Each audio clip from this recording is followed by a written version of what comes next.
How's it going, everybody? I got some more magic for you today. With Duskmourn wrapping up and New Foundations, I think is the next set, or something along those lines, about to come out. I don't have very many more decks to show off yet until the new set releases, and I get to really dig into those cards. But for now, I have an interesting Rakdos deck today that I've been having some fun with. Making use of some really interesting synergy between Enduring Courage and Rottenmouth Viper. This card's already fantastic, especially when you pair it in a deck with something like Urbrask's Forge. Urbrask's Forge is already silly. Silly on its own. Really annoying to get rid of unless you're playing things that are hating on a lot of artifacts and enchantments, which does exist, obviously. It's pretty popular to have something to deal with enchantments at the very least right now because they're so prevalent. But Urbrask's Forge with Enduring Courage means that all of these are going to come in with +2/+0, which is fantastic. Enduring Courage is annoying to get rid of because even if you kill the creature, it comes back as an enchantment, continues doing the ability. Urbrask's Forge and Enduring Courage on its own also offer sacrifice fodder towards Rottenmouth Viper, so you can get it out with haste, potentially pairing with Enduring Courage too, and get it a little bit cheaper potentially. Even if you don't play it with haste necessarily, though that is a lot of fun with Enduring Courage to give it that haste and get the triggers to stack immediately, which we do also have Preacher of the Schism. You get the opportunity to potentially create some 1/1 lifelink vampire tokens, which you could potentially sacrifice as well, so that's nice, but I'm not prioritizing the sacrifice on this deck, honestly. Enduring Courage, also very nice when you pair it with Overlord of the Boiler Villages.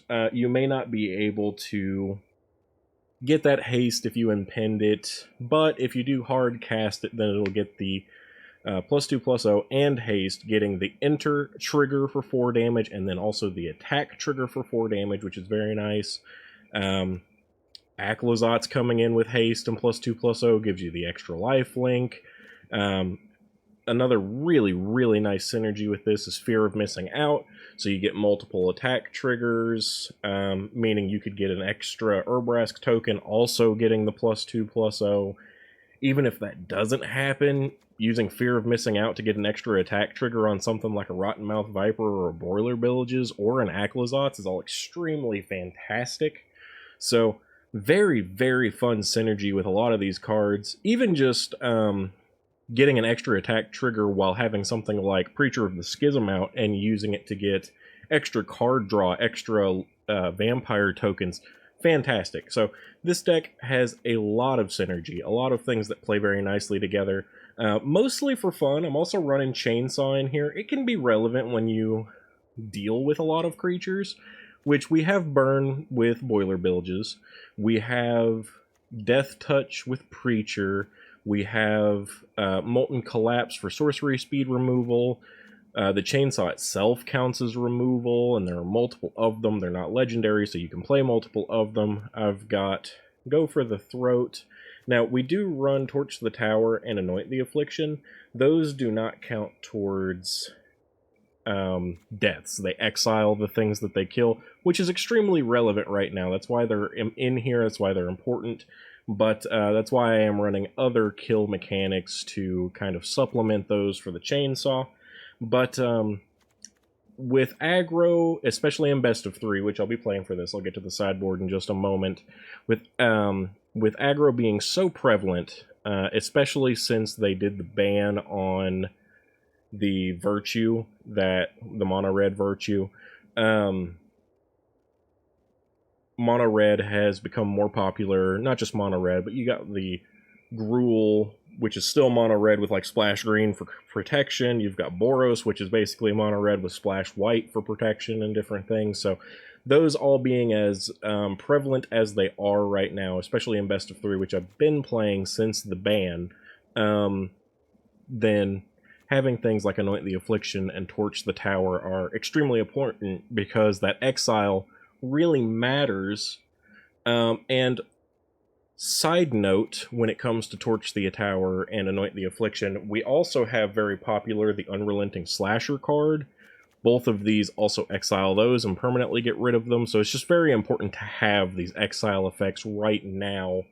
So they're very valuable, very important, even though it does kind of go against the Chainsaw.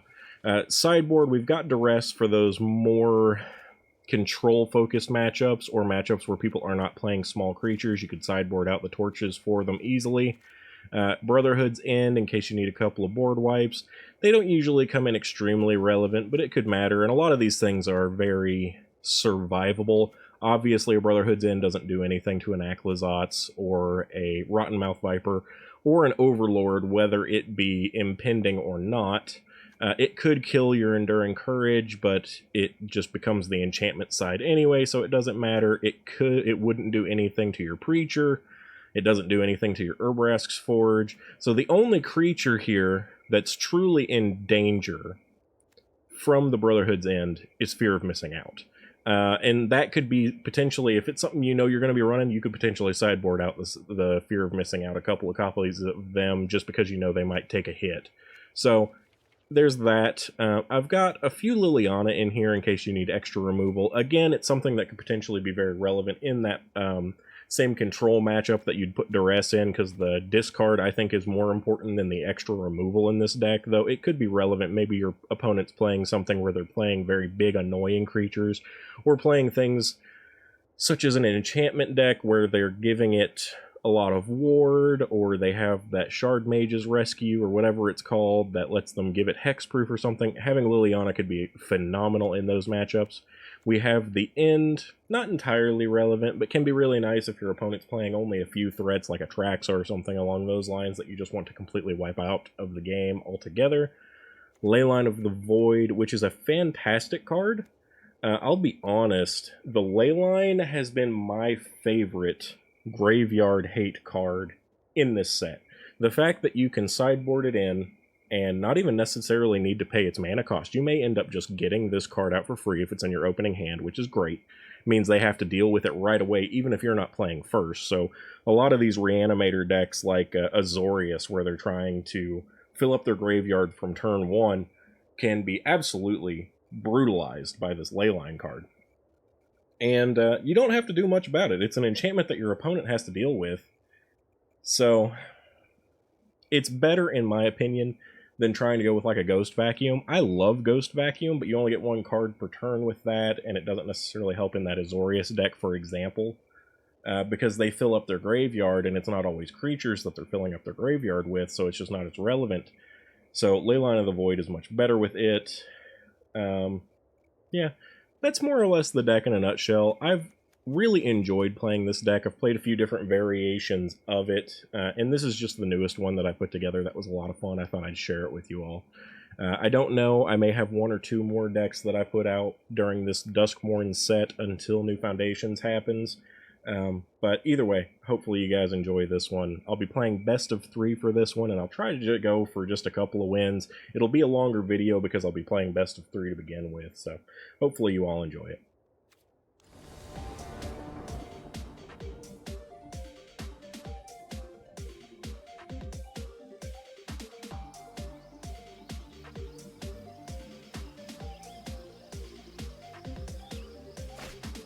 Alright, looks like our opponent's going first. We've got a hand full of land, which I'm gonna take, because hopefully we'll draw into some better stuff. Going ahead and being front-loaded on land isn't the worst thing in the world, even if we've got nothing to play right now.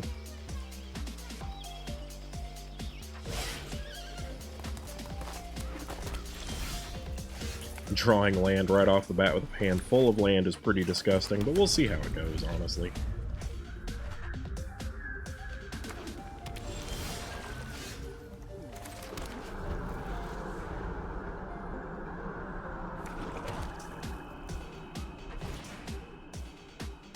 Big shocker, we're playing against an Unholy Annex player. It seems like everybody right now, so that's, like I said, big shock, you know. Ooh, can't believe somebody's playing that card, right?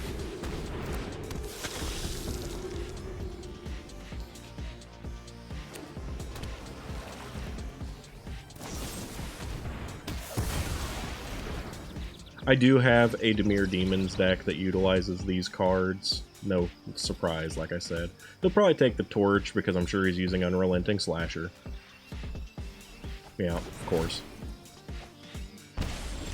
No creative thought whatsoever in this deck to begin with. No surprise. No surprises whatsoever to come.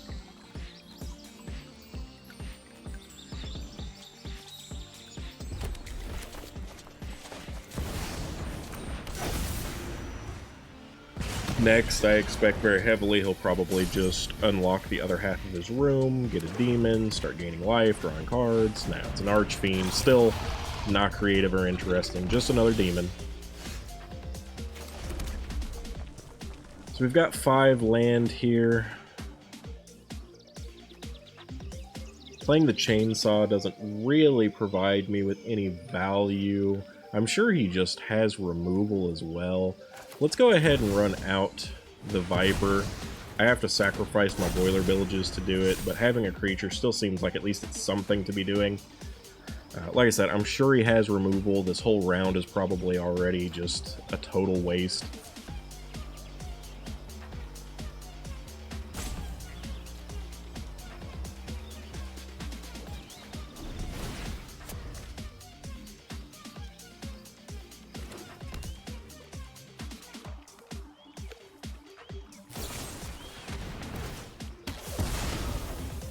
Yeah, no surprise, no shock, no interesting thought whatsoever in this deck.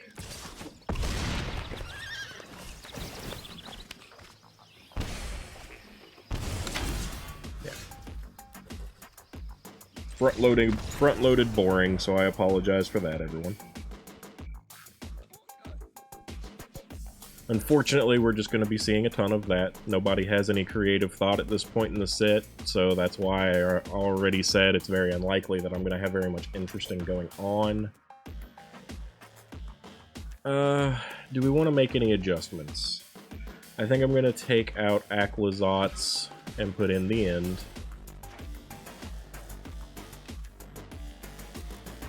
I would take out the Torch the Towers, but I almost guarantee that this individual is playing Unrelenting Slasher. They're probably playing the Fairy Mastermind. They're possibly even playing Bats, so the torches are going to be important.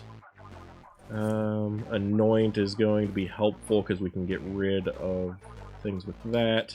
I don't think the Chainsaw will be relevant, so let's get Lily in. I think I'm pretty happy here. Let's give this a go.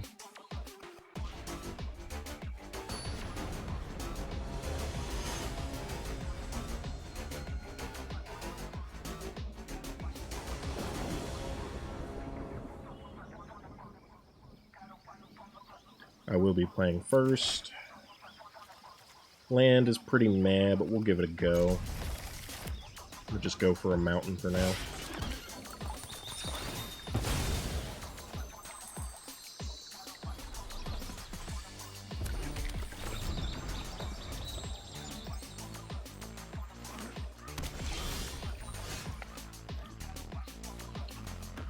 Okay, we got a Black Cleave now, which is pretty nice. Let's drop one of our creatures, no big deal there, hardly.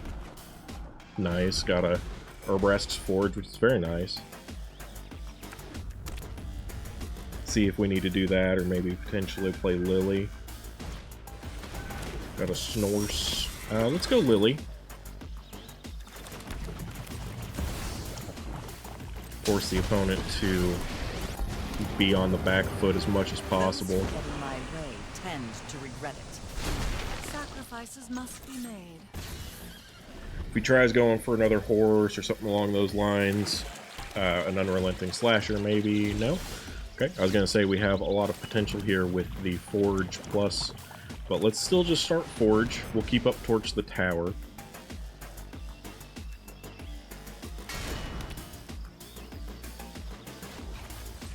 Go ahead and make the discard happen. Don't overthink things. I think in this case I'm going to get rid of the End because it's so expensive and I really like the other cards that I have available. I want to keep Torch the Tower open. I want to have Preacher available. Okay, he went for the Go for the Throat on my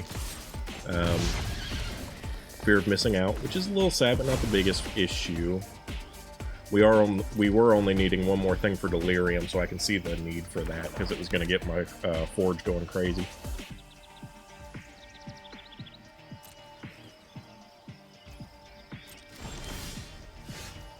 Okay. Let's go here and here. Maybe we'll get one more shot at using the Torch, but if not, we'll see. and Anoint. Okay. So we're losing the torch, but that's okay. Drop it. Emptying his hand is the most important thing now. He does have a land, so he can attack my Lily now, which he didn't. Little foolish, in my opinion.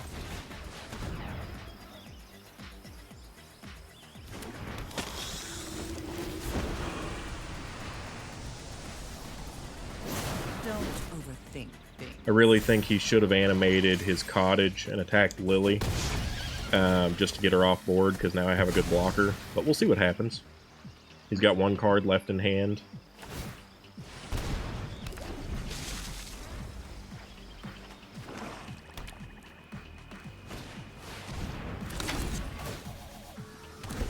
Okay. So this is really, really easy to deal with.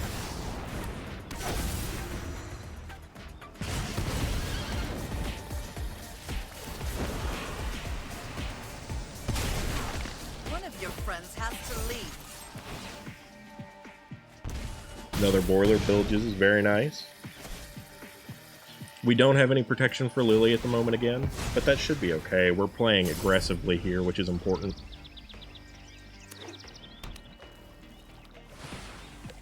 Yeah, so he's just dead here. That was really stupid of him to unlock that, because now he's just going to take damage, draw a card, and die. Yeah. So, second round, much better than the first. We have a through line essentially seeing what we're going for here. I don't think any more amendments are necessary. The deck's fine. Lily was obviously a good side in. Did get lucky with drawing the Boiler Bilges, being able to use that to just take out the 1/1 token, and then Lily to get rid of the demon made that an easy sweep for us. This opponent isn't going to be extremely creature heavy, most likely. Like I said, they do have many low cost creatures they can use. I just don't see them doing it. Big misplay on their part, in my opinion. They could have gotten rid of Lily much sooner had they just attacked with their Reef, Restless Reef, but, you know, maybe it looked like they just wanted to keep their mana available. I don't agree with it, but it's what happened. Opponent's going first. This is fine. Good enough anyway.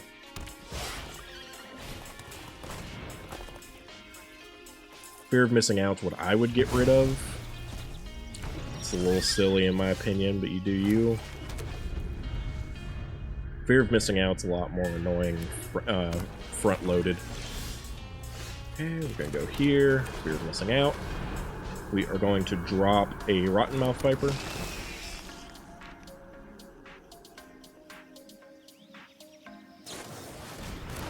There's the Mastermind, as I said, that they most likely had.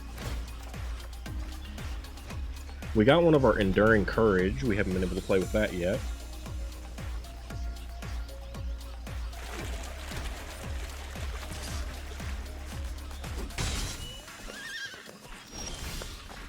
A 3-drop's a really nice draw for us here.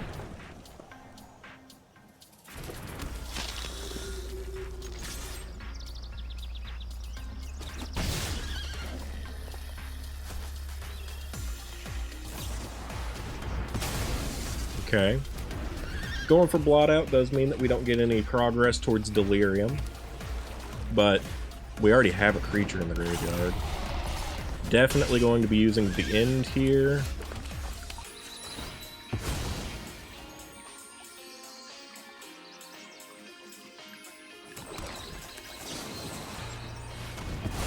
I want to get rid of all of those for sure permanently. Sadly, we can't exile the Annex, which he does have, but still, this is very good play.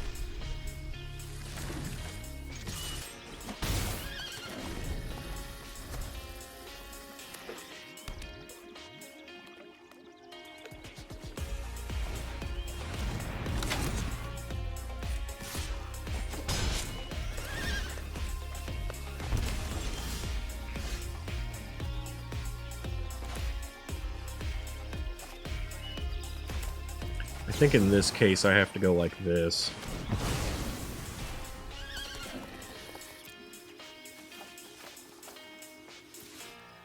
I need to try and open up my ability to keep Lily to get rid of some of these demons. He is going to be able to play another one right away, which is very upsetting, but maybe I'll draw more removal for it. Because right now he's obviously just going to unlock his Annex. Yeah, Ritual Chamber, gets a demon, draws a card. Now we play Lily.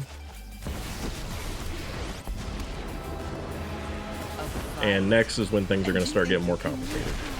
I've always hated things.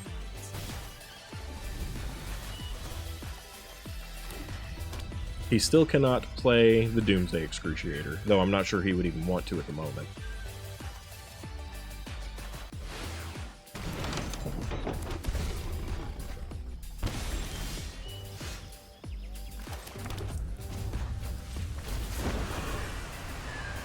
I'm tired of your secrets.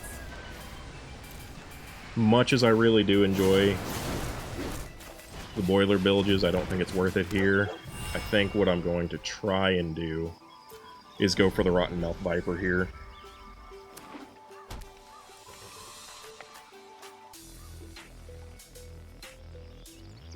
Maybe I'll have a chance, but I don't think so if he just attacks my face directly. But he goes for Lily. Really foolish on his part. Because he could have just killed me. Oh, that's my cue to leave. Yep, missed lethal. Another Ritual Chamber. We'll see. We'll see if we can get a win here. I don't know.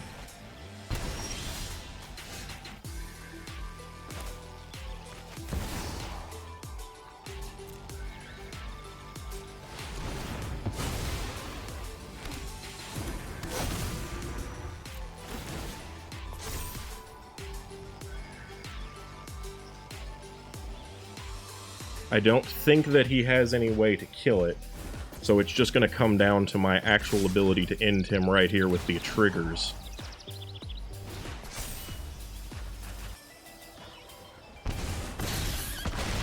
And we get one more attack, so we definitely win here.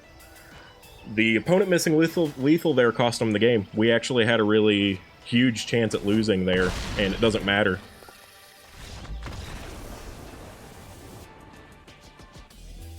Alright, so first game in, we did actually come out with a victory. This was close. First round was obviously extremely very boring. No real surprise there. I think the sideboards made a huge difference. You got to see, despite the... It had a lot to do with our opponent misplaying, but despite the misplays on our opponent, we got to use Fear of Missing Out, Enduring Courage, and Rotten Mouth Viper to completely kill the opponent. They had 20 life. And this thing getting to attack twice on the turn that it came out as an 8/6. Devastating. Absolutely devastating. And they had to discard their whole hand to mitigate it down to where they're only at -2. Pretty fantastic. He could have survived had he decided to sacrifice some things, you know, that sort of thing. And he still could have potentially won from that as well, depending on what he did. But either way, our opponent really helped us with misplays here. But you got to see some fun interactions of the deck. So very fun first game, actually, surprisingly. First round, like I said, was really boring, so I apologize for that. But hopefully you can see why I'm playing best of 3 based on the outcome since then. And had we lost this round, it would have been game over because they won the first. So anyway, let's go into the next match.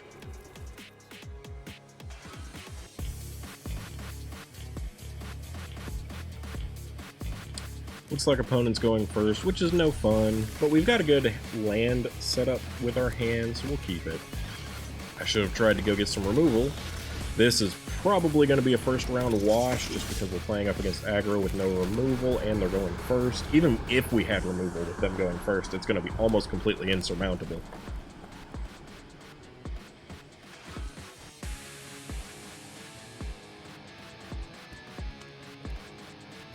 This opponent may very well kill us right now. They did, but they easily could have without very much effort at all.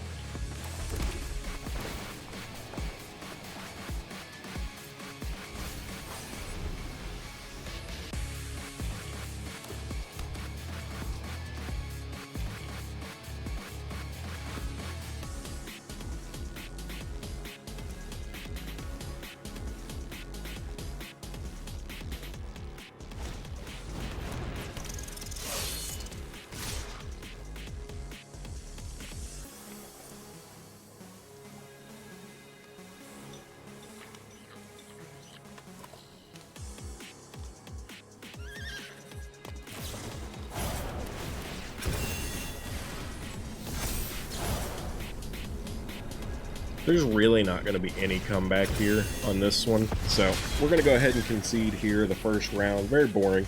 Very, very boring. This is only playing in best of 3 because of...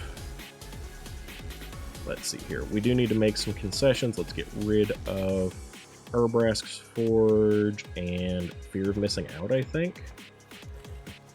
I think they're just too slow. Let's definitely take Lily and Brotherhood's End and the End. That still gives us a bit more. We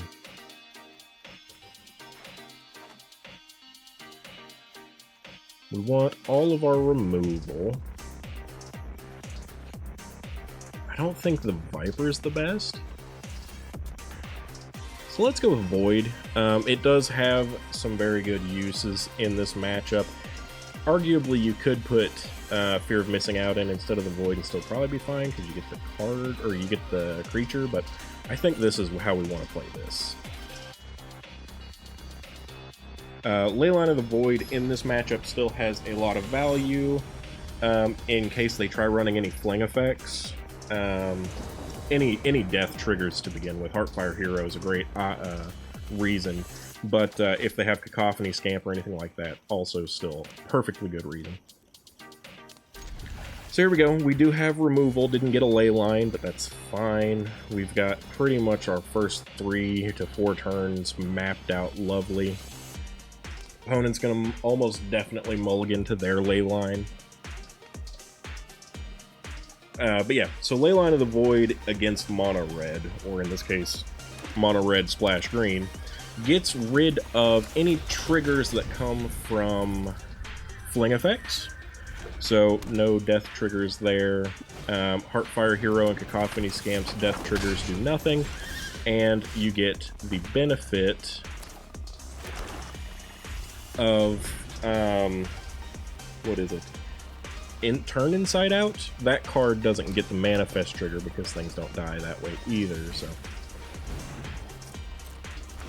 okay, so in this case, I think I'm okay with taking 1 damage. Let's go ahead and get rid of Emberheart.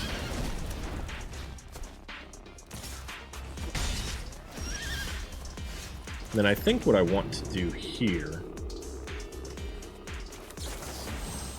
is get rid of the Monastery Swiftspear, keep up Anoint the Affliction.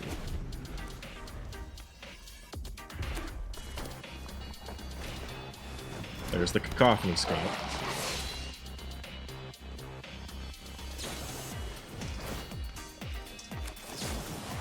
Let's do this before Might of the Meat trigger, so no card draw. The threat there was the potential of him having a protection spell, which he did not. We're going to go here, hopefully get 1 more land for our Aclazotz and be in a really good situation, honestly. We all have things we'd rather forget. Enduring Courage is fantastic. We're not going to get Aclazotz here. Maybe I just sit. I think I'm actually happy with keeping Aclazotz in hand here.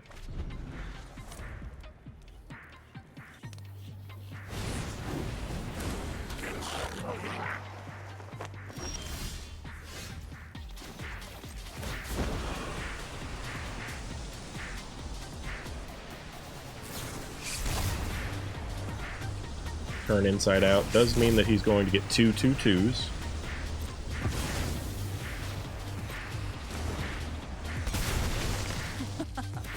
Haven't you ever heard of So Leyline right here would have been fantastic.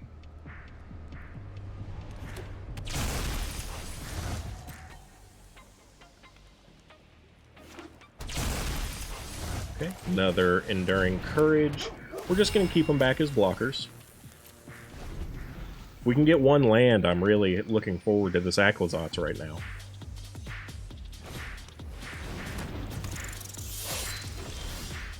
And we certainly did. So this is going to be pretty fun. I have... Fine. I'll take my zombie. I've always hated crickets. So that turned out to be a land. But here's coming an extremely big, hasty Aclazotz. 8/4 lifelink flying. That makes us draw a card.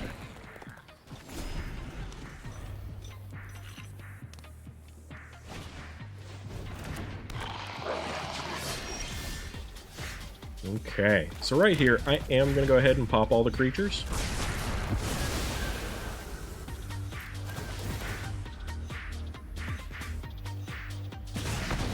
Should have probably attacked first, honestly, but that's okay.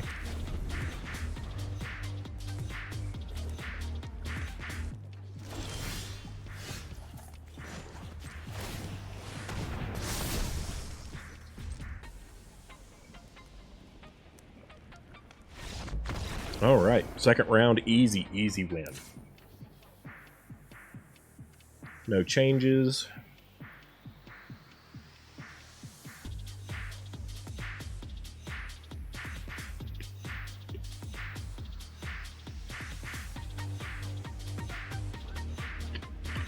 Was a misplay on my part, like I said.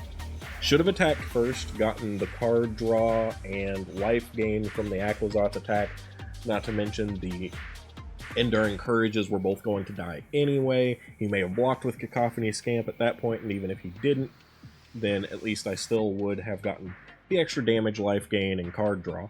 So, a bit of a mistake there, but overall still played out totally fine. The opponent was very low on answers at that point.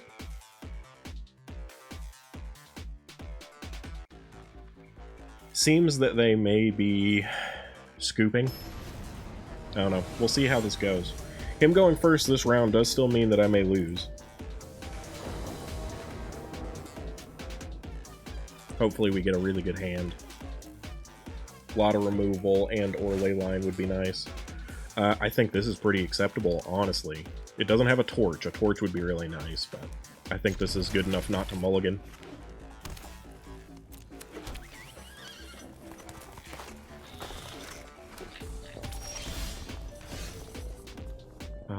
I think in this case we're going to go for a swamp.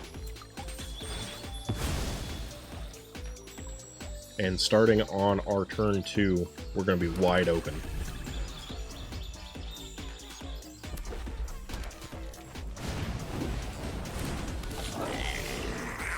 Okay, in this case I think I'm going to chainsaw.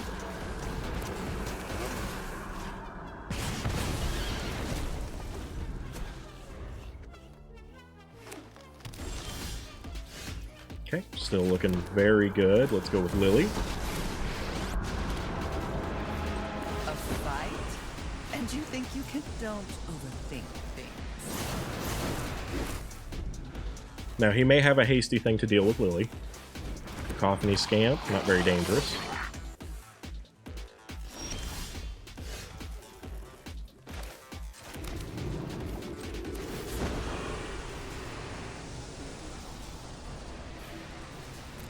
In this case, I think what I want to do is Boiler Villages.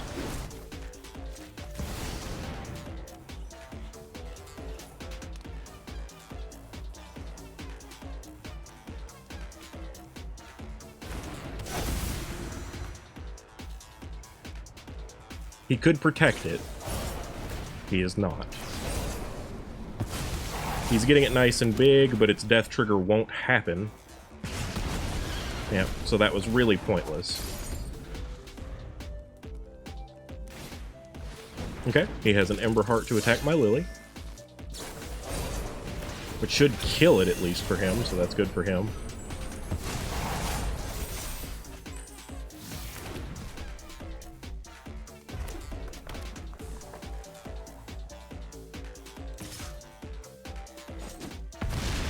Chainsaw, unfortunately, isn't going to be getting a lot of use here, but it's still good removal. With friends. Let's get a mountain just cuz. Get a little land thinned, and then I'm going to go with Anoint now so that he can't get any card draw off targeting his creature.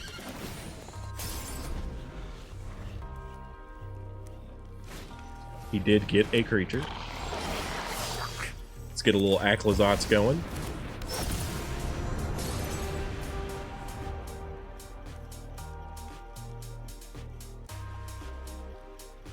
And now there's generally nothing that the opponent can do to matter.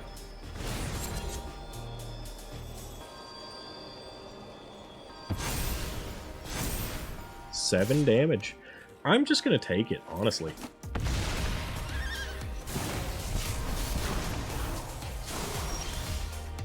Oh, lovely. Here. So, even though he just made a giant creature, entirely doesn't matter. With the mysteries. Haven't you ever heard of personal space?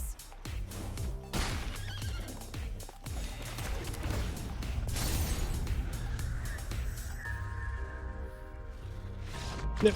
So, again, really easy win. First round was a bit disappointing, just like the first game. Sideboards matter. Best of 3 is really where it's at to be playing right now. You got to see very relevant in this match why Leyline of the Void's good even against mono red. Cacophony, Scamp, 2 of them, and one or a couple of them got very big. He could have done 13 damage with them potentially had I not had Leyline out. Lily was okay, not the best since it can only deal with 1 creature, so if your opponent floods you it could be a problem, but that's where having all the extensive removal can really come in handy. I don't really run Lily mainboard in this deck because it's a more aggressive deck than that, but in this matchup, as well as other aggressive ones, it can be very helpful. Anyway, there's 2 wins consecutively in best of 3. I hope you guys are enjoying the deck because it is a lot of fun.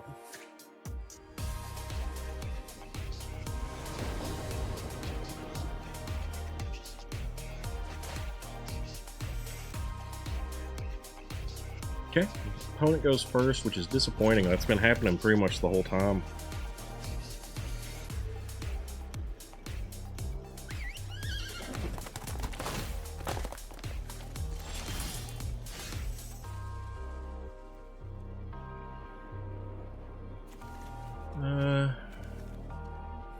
Guess let's just start with a Blazemire.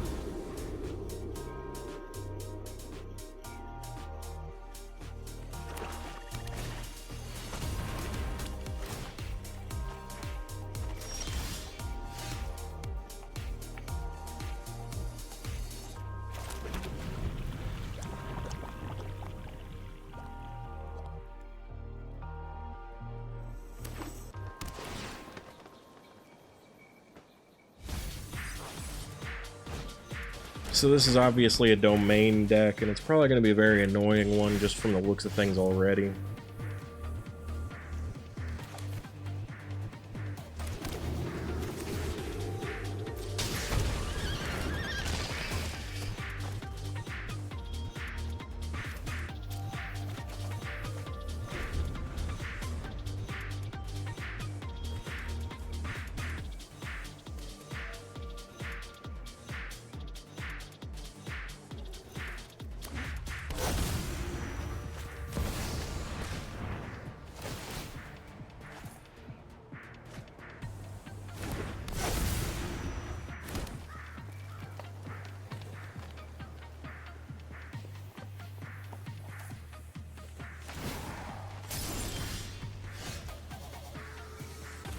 Get this, and that'll get all of our land online at least. Get a little Enduring Courage going on. Unfortunately, our opponent's almost definitely running Leylines. Yeah, Leyline Binding, so we're not going to be able to keep much of anything. Enduring Courage probably won't get to stick around. Yeah, no surprise. Super boring. A lot of these matches actually have been extremely boring, unfortunately. That is just sort of the way of things right now, though.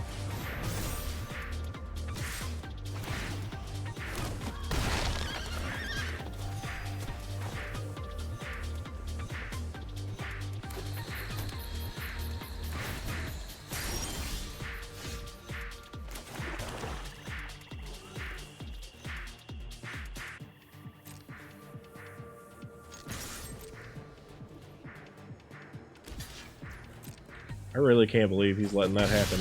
That's really, really foolish on his part.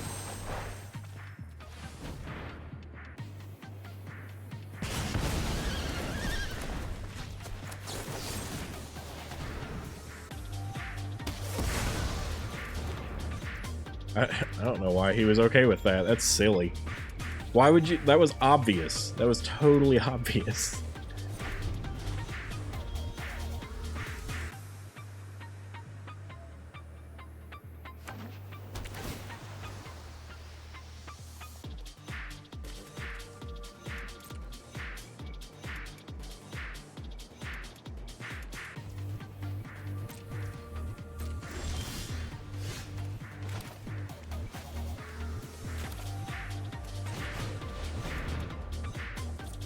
I don't think Anoint the Affliction is going to matter very much here.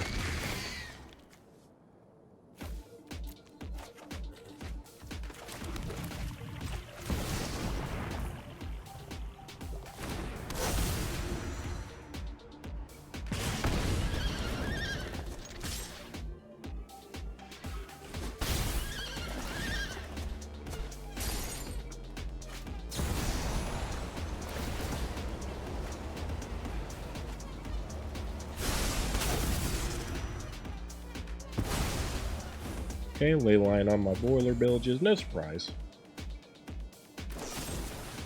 Get lost on my Fear of Missing Out. That one is a bit more surprising, I don't know why you would even bother.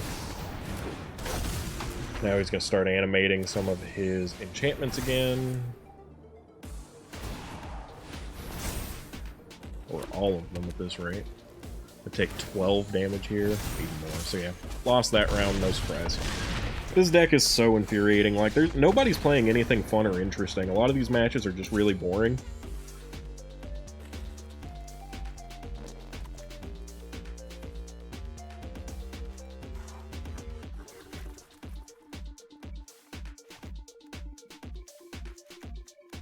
Okay. So let's see here. Not gonna need the chainsaws, they're pretty useless. Need to remove 2 more. Let's just get rid of Acquisats. I don't see him providing much to this.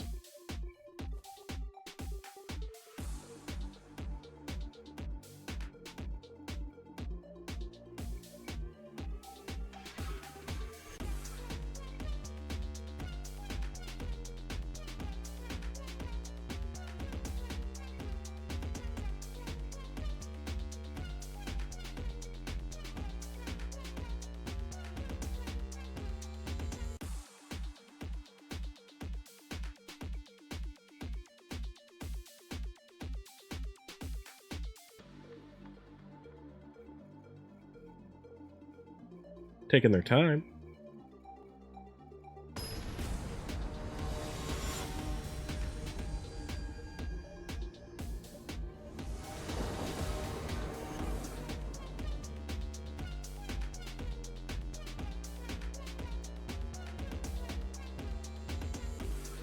Alright, we're obviously playing first. Got a Duress. I'm pretty happy with it. It's not fantastic, but it should be playable, assuming I can draw a land in the next couple of turns.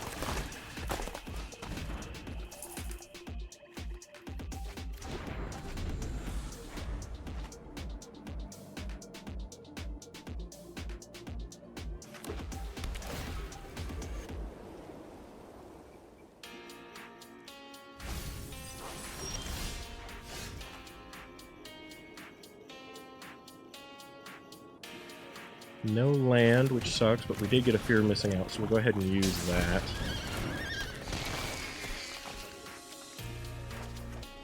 And we got our land. So I'm pretty happy now. I think we're really honestly good to go.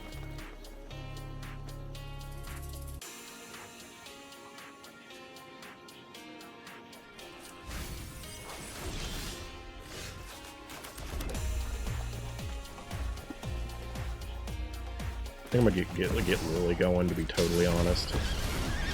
Much as I'd like to play the Forge, I think hitting our opponent's hand is gonna matter. Drop it. If we get one more land, we can put the Courage out anyway.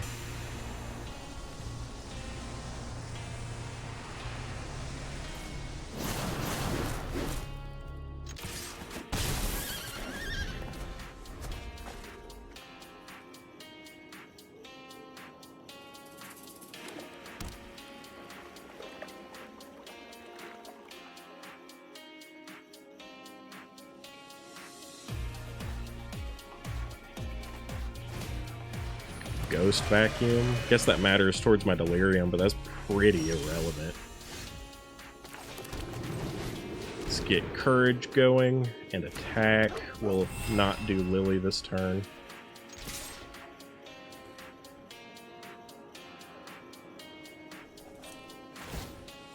Now, he could vacuum my Courage if it dies, which would be unfortunate, so we'll try and avoid that. I don't know why he didn't go for a creature. That seems silly to me. Like with his Ghost Vacuum.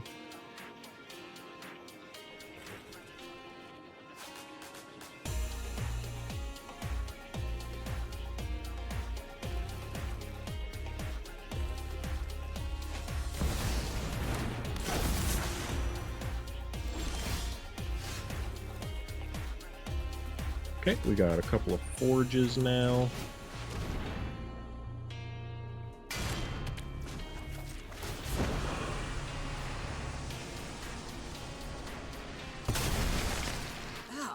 One of your friends has to leave.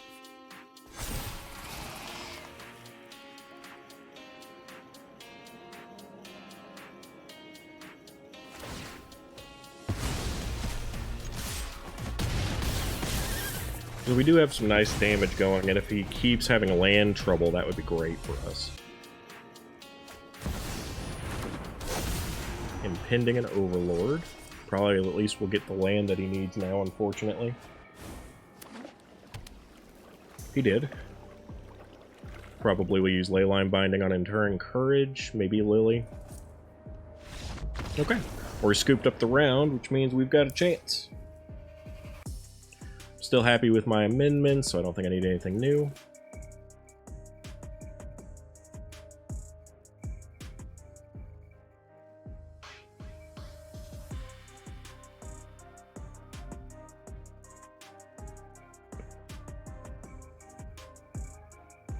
I would prefer if we were still getting to play first. Unfortunately, we're not going to have that benefit.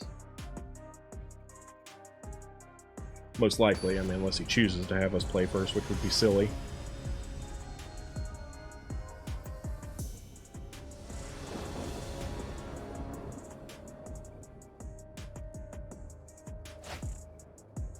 Turn 1 duress is something I'm plenty happy about, so we shall keep and hope we get a 2-drop.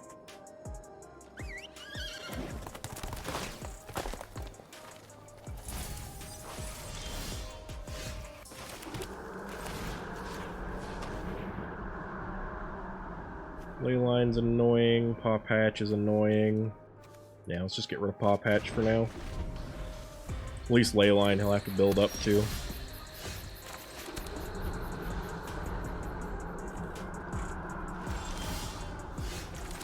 Looks like he's missing land, which is fantastic.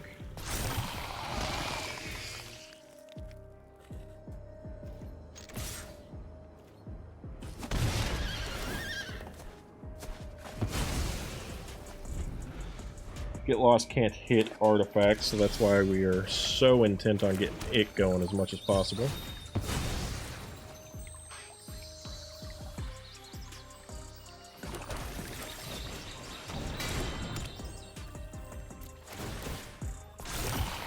He did get his 3rd land, which is sad.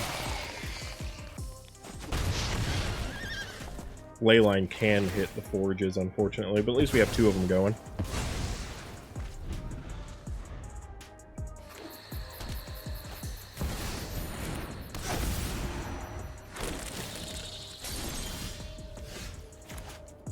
I don't think he'll block these, so we'll see. Maybe we can get a Viper going here. It'd be pointless to block them since they have trample, unless he just wants to prevent me from sacking them. Yeah, I didn't think so.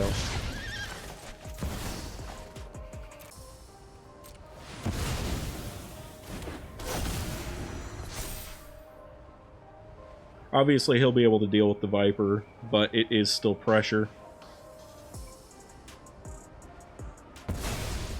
And anything he wastes on the Viper is something he can't waste on the rest of my resources.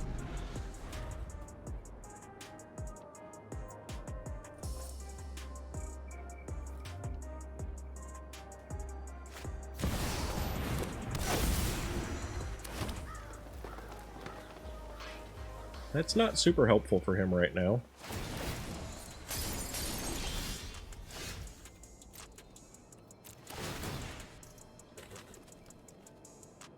I imagine he's probably going to Leyline or get Lost the Viper, but if he waits till I attack, that's bad. So he's probably Leylining the Viper.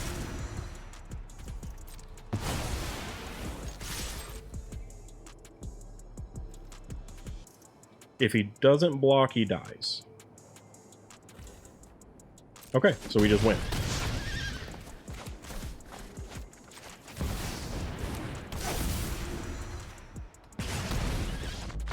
Alright, so we beat Domain. Domain's really annoying and boring, but, you know, we went up against Golgari, Domain, Dimir, handful of different things with this deck in this video, and so I hope you guys enjoyed it.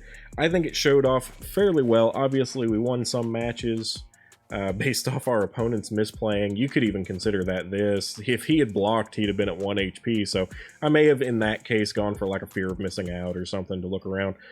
His hand, I think, was entirely too slow, even playing first, to deal with what we're doing.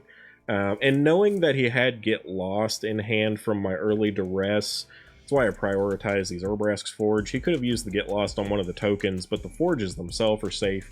I feel like what he should have done, instead of what he did do with this, is probably use Get Lost on the Viper, use the Leyline on the stronger Forge, and then he would have at least bought himself a few more turns, which could have been enough for him to stabilize with this deck because it's brutal. Him missing land drops on round 2 and 3 here really helped me out too. But anyway, that's it for this video. I hope you guys enjoyed it. I may put up like one more video before new foundations come out, but it's everybody's playing the same stuff because it's reached that point at the end of the season, so it's getting really boring on what I'm going to be going up against, but hopefully you guys are enjoying it still anyway and enjoy this at least creative different deck.